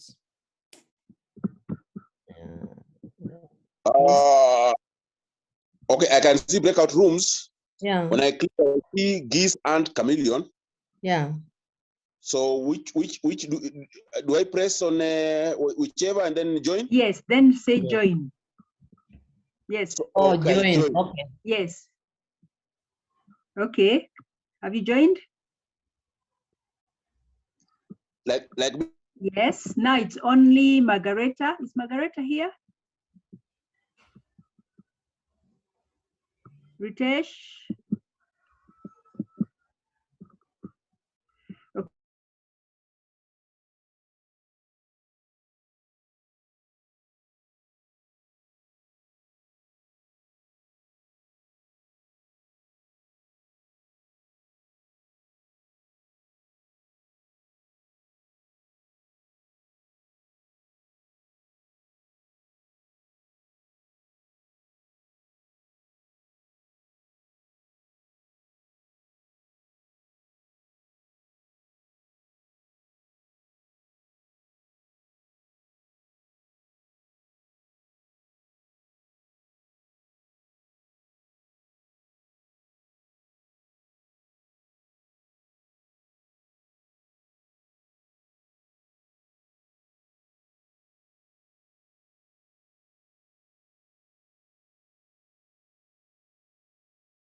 Are we waiting for questions?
Hello?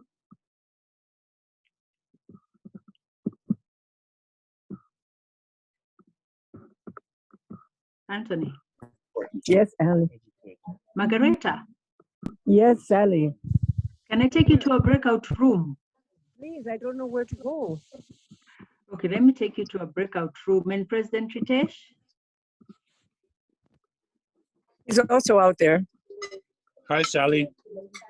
So Can I I'm take with you to a breakout Christian. room? Yes, please.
Vetted and had gone through all the rigorous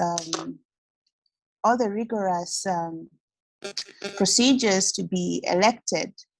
And yet, once she arrived there, she found herself in a situation where certain quarters or certain colleagues were bunching up. And I thought it was akin to what Sally, you were talking about earlier, where people go into cliques and start thinking they're more important than others, or that they're more endowed in certain ways.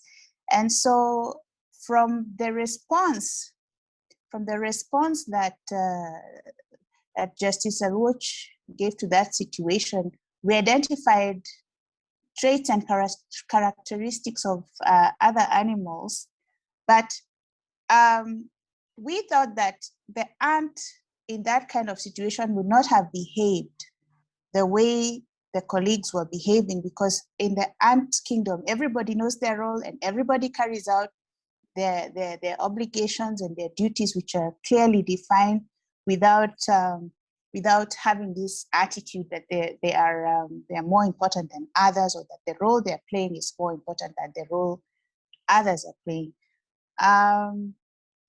In comparison, or as we were comparing this response that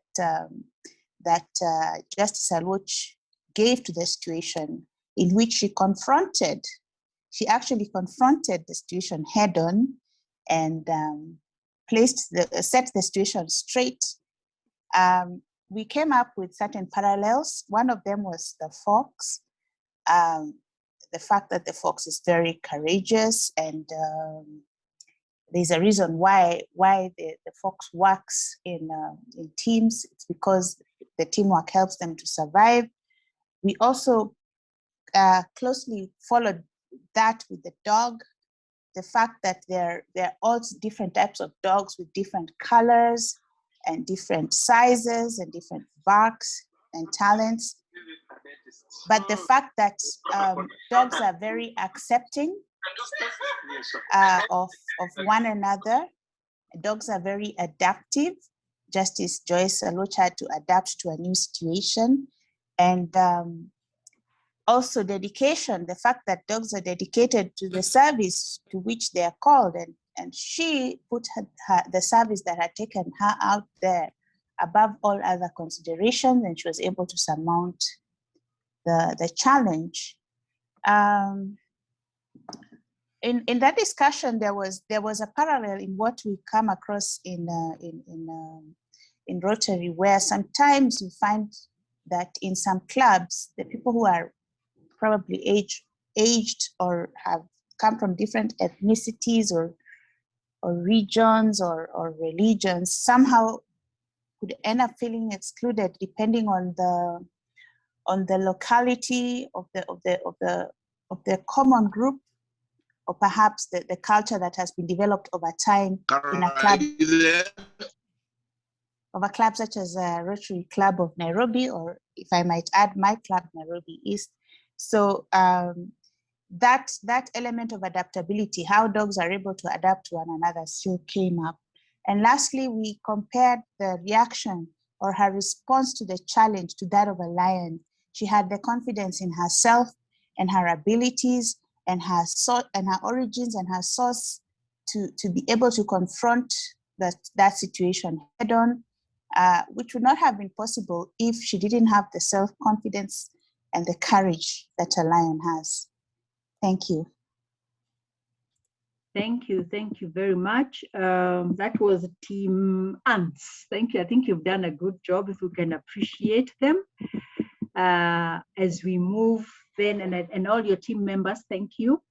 So let's quickly move on then to the Team Geese before we bring it all to close.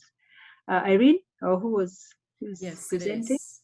Yeah, so our team was Geese, and we highlighted a few challenges that have come up, but we decided to focus on the challenges within our experiences in Rotary.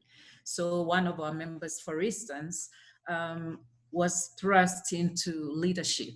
She was given this treasurer position, and she's good with numbers, but as you would know, treasurer position in Rotary would not be the same as treasurer position in a business.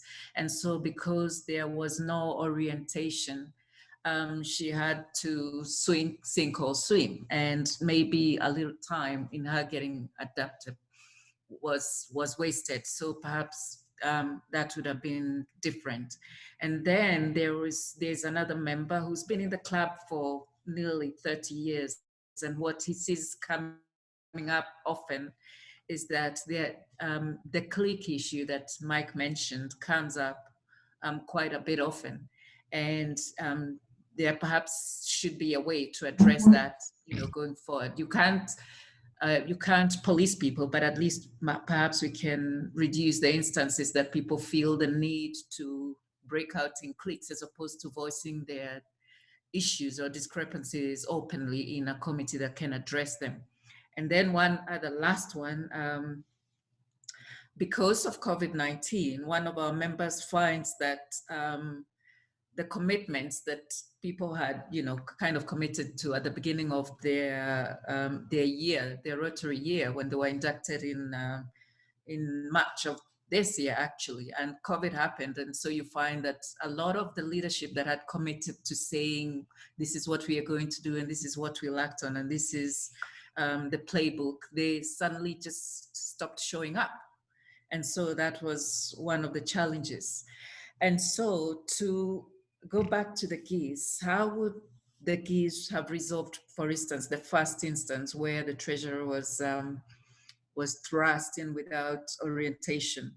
And the answer perhaps would be twofold, that in addition to getting orientation from the team, the older members of the team, she perhaps too could have reached out to one or two people that she looked up to and thought she can trust, because sometimes people don't know you're suffering until you ask for help.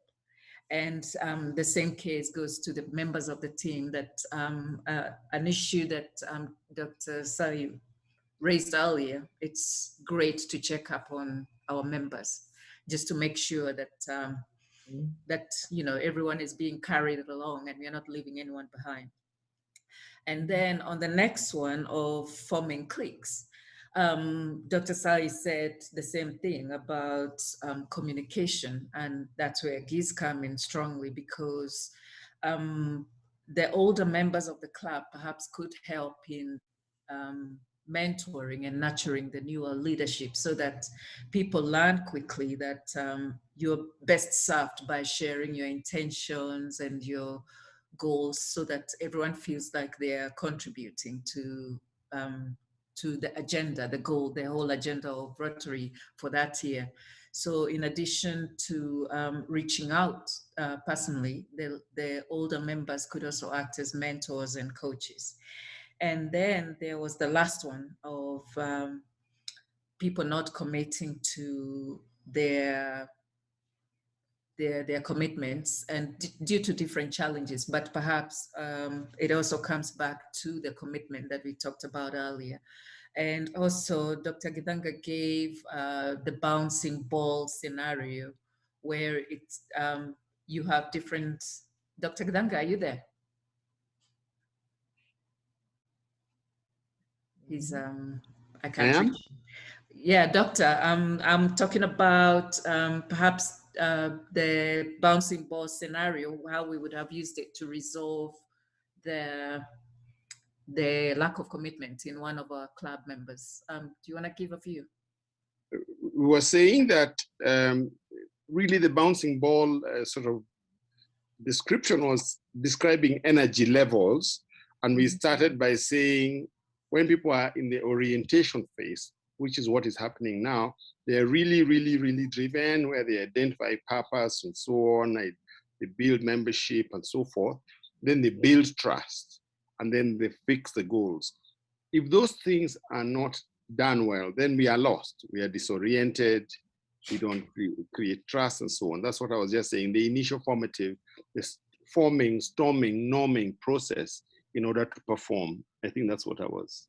Yeah, and basically that ties back to our animal, which was the key, is that they hold together from the beginning and they keep switching roles, so that you find no one animal is leading and the rest follow. They keep switching roles. So this would tie in very well with this challenge that they faced when there was lack of energy and commitment. And so we went to question 2, how the other animals might have helped in the situation. And we came up with actually 3 animals, and we said that the dog is very good at the sense of smell. And so for us, the members, it's that when we may not be aware that somebody is suffering, but a dog that is, alert will smell without even being told that perhaps somebody needs to be picked up, and so that we can bring them along with us. And that means that we could reach out by phone calls, by asking for a cup of tea. Our club is actually very good at that. So yeah, the dog came in very strongly. Then the other animal that would also have helped in this situation is the giraffe. And it's basically one that sees far ahead from where they are, so that you're not dealing with just the nitty-gritties, you're also dealing with the bigger picture. So if you combine that with the dog and the geese, you're in a really good place. And then the last animal that would help wrap it all together is the elephant, because we can't, we have to make use of the older members of the Rotary Club. Their corporate memory will go a long way. Where did they make the best gains? What were the challenges and how did they deal with them? All of that will mean that we don't have to repeat the mistakes of the past, and we can only improve on what, the path that they have already set. So the elephant is also very nurturing. So in doing all of this and bringing the old and the new together, you are making a group that's cohesive. So it all wraps it together to make sure challenge too big for the. Wow, thank you so much. Let's appreciate that team also. Thank you, Irene and team. Thank you, Dr. Gidanga. And thank you, everyone. The teams, team led by Beatrice, team led by Irene. Thank you all. I see Beatrice, you have a comment or a question? Yes. Yes, there's one important point that I forgot to point out, and this came out in our discussion about the dog. And I think it's important to point it out because of that issue of checking up on other members. The point that came out about the dog is that a dog gives love where love is given. And in this kind of pandemic situation, I think that particular lesson really needs to come home, that if we want our members to be dedicated and more committed, then they'll probably just give as good as they get. If we neglect them, then they will also not be too keen to be part of our Rotary team. Thank you. Thank you indeed. We will get what we give. And I hope the exercise was useful, and I hope we can continue using these animals. I'll just flash one slide and then I'll hand over quickly. We shall transition to President Ritesh. So as we wrap up on this aspect of leadership, I hope you have taken some note on the lessons you're taking home, especially from those presentations. But I think the big question here is what Ambassador Josephine had asked: how will you share your lessons or successes? That is between the president-elect, and president nominee. It's important that the three sit together, the troika, and share these. And of course, then finally, how do you balance your leadership? And with that, I thank you for listening to me, and I stop there so that we can welcome our next speaker. Over to you, Madam Irina. Thank you. Thank you. Thank you, P.P. Sally, for that very insightful presentation, and thank you for the groups for your participation to President Ritesh. And if we have time left at the end, then we'll welcome some questions and answers. Over to you, President Ritesh. Thank you very much indeed, Rotarian Irina, and welcome to my segment. I actually was thinking, what can I add onto this excellent training which has taken place, because we have had talks on leadership, we have had talks on basically the official aspects of running the club as well. But one thing which I do realize I need to share with everyone present is the fact that, number one, are we all registered on My Rotary, the My Rotary portal? I am aware that some of us here may not be registered on My Rotary, and I just want to share my screen with you and show you how important it is to not only register, but to utilize the various tools which are present on My Rotary. So kindly allow me to share the screen. So as you can see, I have signed on to My Rotary. If you go to www.rotary.org, and once you have opened your My Rotary account, for those who have not and are members of our club, kindly contact me or contact Rotarian Eva or Anthony, and we can guide you. If you see my cursor, I can scroll along at the top. There is home, exchange ideas, take action, and most importantly, learning and reference. When you go to learning and reference, there's a drop-down menu, and you will be able to see that you can learn by role. So to all the incoming board members, I'll urge you to kindly go to learning. I cannot. Yes. But keep. Sorry. So kindly go to Learning and Reference Center. Go to Learn by Role, and once you actually scroll across, Club Roles opens up a segment. In a fresh page, you will see the various roles for which you can undergo trainings. There's a training for president, for treasurer, for secretary, and for committees. So I would request you to kindly go to committee, and you will notice that there is a drop down and a link for different committees: administration, membership, public image, service projects, foundation, club committee structure. There's a huge resource right on Rotary.org. Now, just to take you for a minute through one of these links, I'll go to administration. And in administration, you'll see there are further links which actually allow you to learn more or specific items for learning. Let me take you to something else. In case you cannot go to Learning and Reference Center and into my role, you can actually go all the way across to Member Center once you have registered on My Rotary.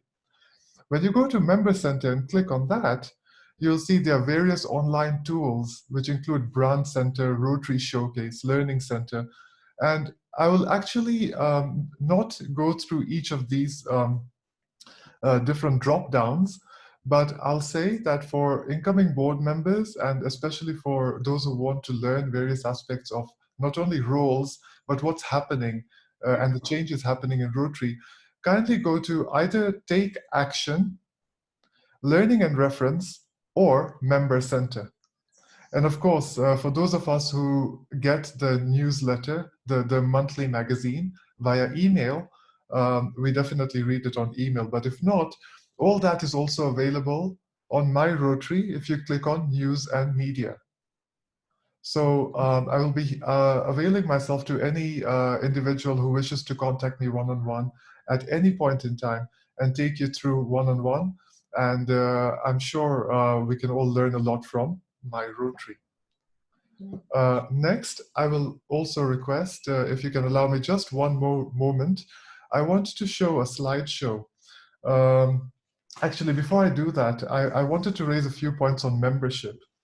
Since during the conversation which we had earlier and the presentations by our three wonderful trainers today, I noticed that one thing which we also have very close to our hearts at our club is our members.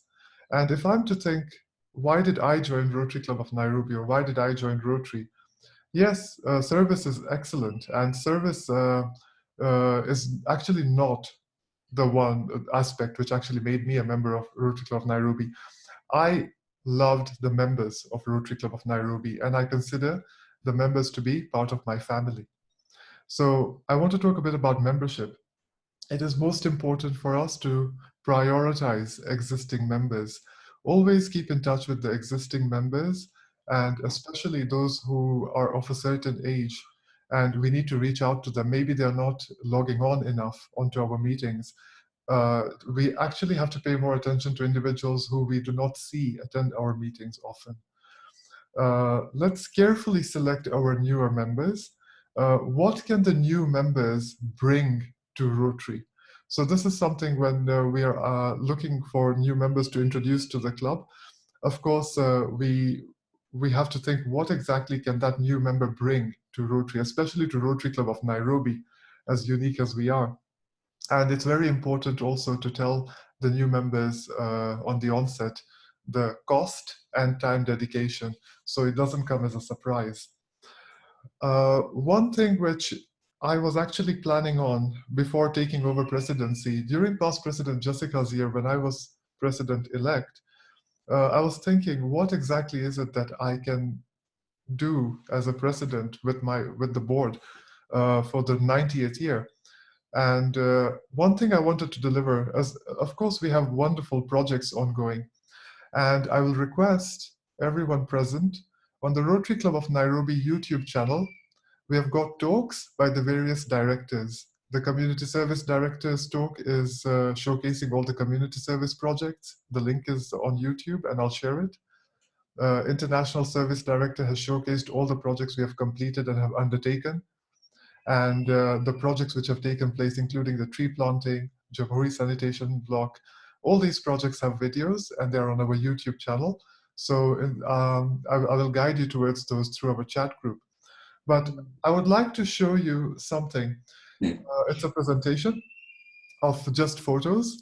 And this is because I was thinking that during the 90th year, what we want to work on is our image and our branding. And Kindly allow me a moment.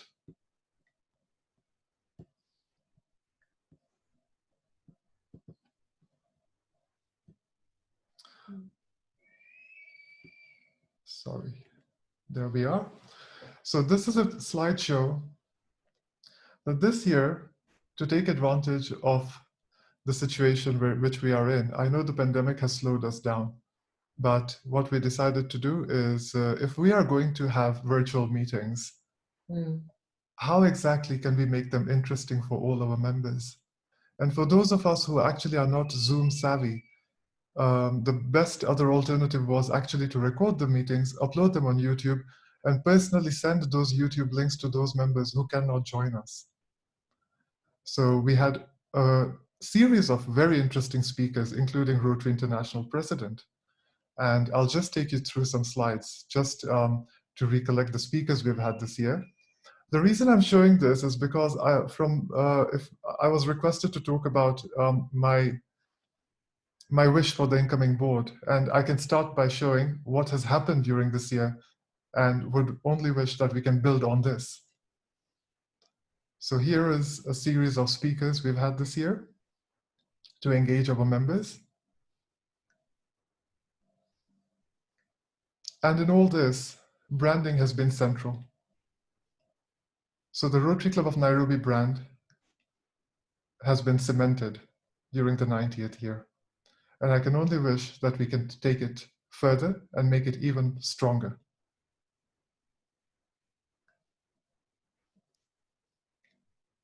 The other thing I'd like to share is that during this interesting year of the pandemic, we have now adapted to a point where we can actually notice that more members are now logging on to our Rotary Zoom meetings. And I know the pandemic is not here to last, but I will urge incoming president and also president nominee and the board that even if the situation reverses, we should look at having alternate meetings, one physical meeting or hybrid meeting and one virtual meeting. Because you will notice that many members who had in the past complained about coming to Laiko Regency or other destinations can now actually log on at the tap of a finger. So these are just some of the speakers we've had this year. And it's quite a long list because we have had many special and additional meetings. And in doing so, we have also showcased to the speakers who are coming in that Rotary Club of Nairobi is an active club. So here is also a sneak peek of some of the upcoming speakers until July.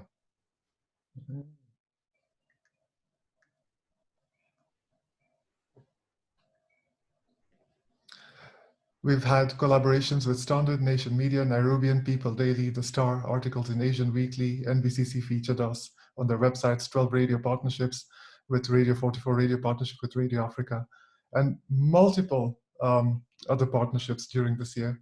And I can only hope that we further cement our identity as Rotary Club of Nairobi.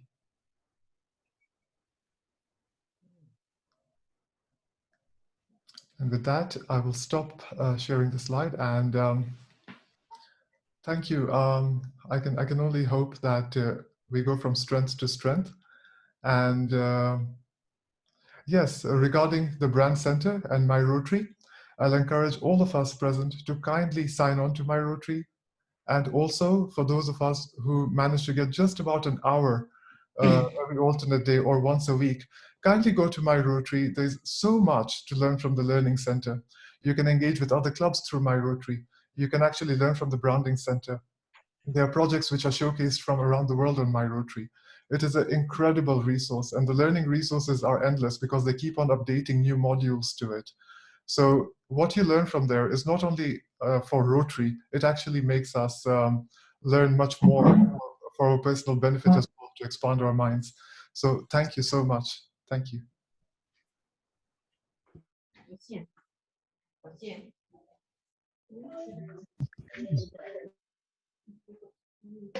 Okay, thank you, President Ritesh. Sorry for the background noise. Yes, I think we are right on time. And at this juncture, I'd like to invite Rotarian Sylvia to give a vote of thanks. She's from RC at the River. At least let's hear someone who's not from RCN. Yeah. And then after that, I'll give a chance to President-elect Gideon to give a vote of thanks to the participants and our visitors and close the meeting. Thank you. Rotarian Sylvia. Thank you for the opportunity, Arena. I want to first start by apologizing regarding my background noise. It's because I'm hosting and their children. As you had tasked me to give a vote of thanks, I'd like to really appreciate the presenters who gave their time today to present on leadership. For us, we are a new club, so we are learning a lot from the team, and such powerful speakers like IPP Ritesh, PP Michael, and PP Sally and PP David. Thank you for your wisdom. Thank you for your courage to present. We do really appreciate your time. Thank you. Back to you, Rotarian Irina. Okay, thank you, Rotarian Sylvia. Now to President-elect Gideon to close the meeting. Thank you. Thank you, Rina. I think I'll start by you and thanking you. I think you're special. Our guest speakers, what a resource we have within our grasp. Mike, I think for the effort to even just talk to us from your hospital bed is surely service above self. David Gidanga, I think you'll need to share your slides so that we can go through again and revise. PP Sally, I think organizational skills, I look forward to them helping us in this coming year. President Ritesh, I don't know whether we'll maintain the momentum. The board is here. It has listened to you. And yes, 90th was a great year. And 91st must be greater for one simple reason. We're only 9 years shy of our centennial celebrations. So being this the first year of the countdown to this decade, this board is left with no choice but to build on, if not exceed, what we've achieved.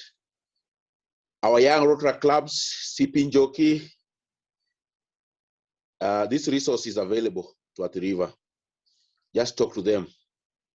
Like PDG, Yusuf used to tell us often, users or losers. These resources are available. Beatrice, Embakasi, Nairobi North.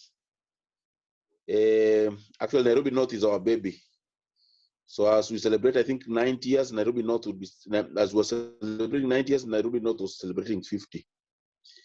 So these other clubs would be our great-grandchildren. And we are grateful we could meet and discuss. Rotary, I think, is an open club. I remember going to Stuttgart at one time, and I went to a Rotary Club meeting in Reutlingen. That's about 30 kilometers because a meeting in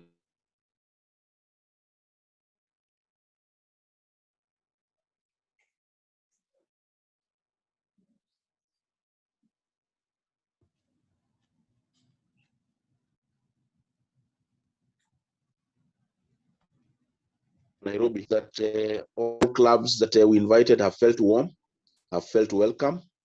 And yes, thank you so much for spending 3 hours with our club, and God bless. So I'll just give the final toss to Rotary the world over. Rotary the world over. Trade the world over. World over. Trade the world over. So, Madam Irina, I think I've closed the meeting. So what do? We walk away, or do you have anything else to? Yes, thank you, and have a lovely rest of your evening, unless the people who want to remain behind and chat. But you are free to leave now. A vote of thanks has been given. Thank you. God bless. Yeah. Thank you. Have a nice weekend. Thank you, and bye-bye, all of you. Thank you. Thank you. Bye. Thank you, Anthony. Thank you, Anthony, also. Thank you, Anthony. Great work. Thank you so much, everybody. Yes, thank you. Thank you, everyone. Thank you.